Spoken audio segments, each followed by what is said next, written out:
Ultra-processed foods are bad. We know that. That's not earth-shattering. There are 2 new publications about ultra-processed foods talking about sort of how bad they are. Do we need more? Well, we sort of do. These were kind of unique perspectives on it that goes beyond just my simple statement, ultra-processed foods are bad. So let's dive into this a little bit more so that we can really understand what the authors are trying to get at, and more importantly, the social implications for society or for individuals when it comes to ultra-processed foods.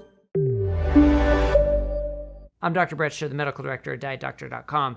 And let's jump into these. The first one was published in Current Obesity Reports with author Christopher Gardner, a professor at Stanford who did the Diet Fits trial and has worked with Lucia Aronica, who we've had here on the Diet Doctor YouTube channel quite a bit. But what this paper really concluded was there are a number of observational studies correlating ultra-processed food intake and the association with weight gain and obesity-related comorbid conditions. And that is likely due to increased energy intake, because there was one randomized controlled trial that did show the more ultra-processed foods you eat and the less whole foods you eat, the more overall calories you eat. Is that because the ultra-processed foods are hyperpalatable and addictive?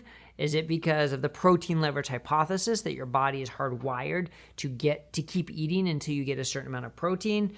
These ultra-processed foods are energy dense and nutrient poor. Is it some other leverage, some micronutrient leverage?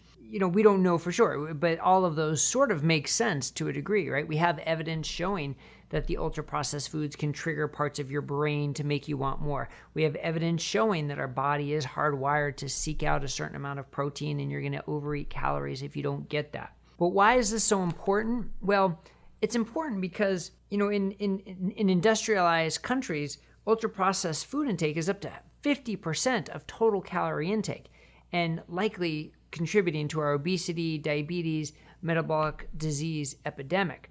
But here's what I found interesting about the data that they use, the observational data showing that ultra-processed foods is related to increased weight gain and health complications, was the data wasn't as strong as I would have expected it.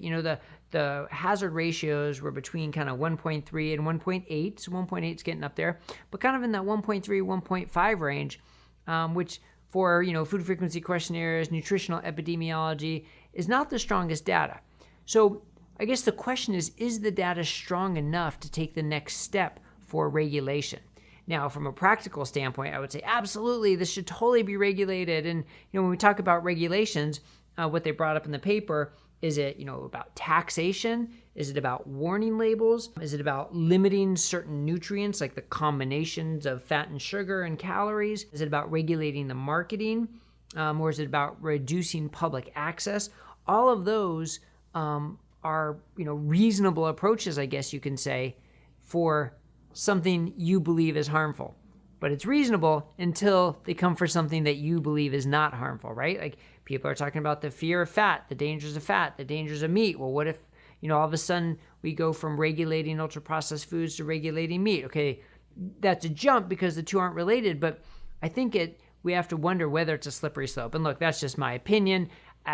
I shouldn't take a stand on what public policy should be, but my point is, we have to say, is the science sound enough to really call out these public policy interventions?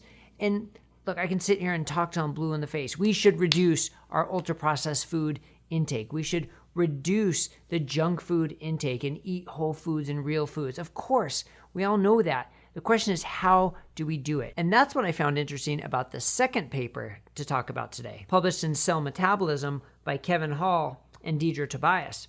And one of the interesting things I want to read from this paper is that they conclude the evidence against ultra-processed foods is sufficient to recommend that those with the means and desires to replace ultra-processed foods with less processed foods should be encouraged to do so. Okay, that's kind of a no-brainer, right? They're not talking about regulation there. They're just talking about if you can replace them, replace them. But however, the broad NOVA classification system may be too blunt to grade public health responses to pressing epidemics such as obesity. So now he's talking about the public health response. And then just this NOVA classification of ultra-processed foods may not be good enough. We need more specific classification. So that's interesting. But here's the next sentence that I find so interesting. While some ultra-processed food categories, like sugar-sweetened beverages, should be targeted for reduction, policies targeting elimination of ultra-processed foods as a broad category ignore the substantial time, skill, expense, access, and effort required to safely procure enjoyable meals without ultra-processed foods, resources that are already in short supply across large swaths of the population. So here, I think that's such a great sentence, because we can talk about the harms of ultra-processed foods, how we shouldn't be eating them, but they're there for a reason. They're popular for a reason, and it's convenience, and it's taste. So if we're going to take them away, Kevin Hall's absolutely right. We have to think about what we're going to replace them with. What are we going to replace them with that is affordable, easy to access, and tasty? And hopefully we can find a way where we can make that real food, where we can find to make that, low-carb vegetables and meats and eggs and chicken and fish and the constellation of real foods that can help people improve their health. But to do one without the other really creates a bit of a problem. Just yanking ultra-processed foods without creating, so I guess you could say the stick, without creating the carrot, the carrot and the stick analogy, without creating the access to the healthier foods. So it really does have to be done in tandem. Absolutely, we got to get rid of ultra-processed foods as much as we can, and it will improve the obesity epidemic most likely. It'll help people improve their health as long as it's replaced with something that is healthy and is whole foods. So where does this start? Well, it can start with any of us individually and then on local governmental levels, but it's got to be some sort of regulation. And that's where I have to stop short. I don't know the ins and outs of the government regulation process, but find some way to make real food, whole food, cheaper and more readily available. And not this debate about it has to be plant-based, or it has to be no meat, or it has to be keto, or it has to be vegan.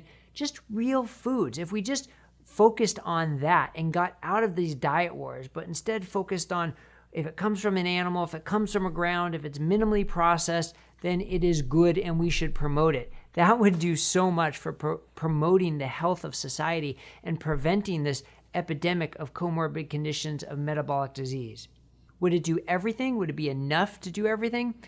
Probably not, right? It's probably going to take a little bit more than that, but it is a great first step. And then you have resources like ours here at Diet Doctor with the recipes, with the cooking tips, with the health information to try and give you all the information and tips you need on how to create that lifestyle using whole foods in a healthy, low-carb manner. And of course, low-carb doesn't have to be keto. It could be moderate low-carb, liberal low-carb, but not the 250, 300 grams of carbs where you have so much room to pack in these ultra-processed and refined carbs, but instead focus on the minimally processed food. So hopefully articles like this will start to move us in that direction. Just bringing to the forefront the importance, the dangers of ultra-processed foods, but being realistic about what the science says, and then being realistic about the practical implications. If you're going to withdraw something, you also have to promote the healthier version of it. So hats off to Chris Gardner and for Kevin Hall and their colleagues for putting out these papers.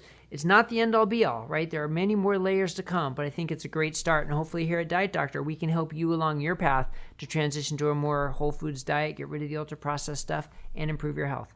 So if this was helpful, please click the thumbs up and subscribe down below, and we'll see you here next time on Diet Doctor News on YouTube.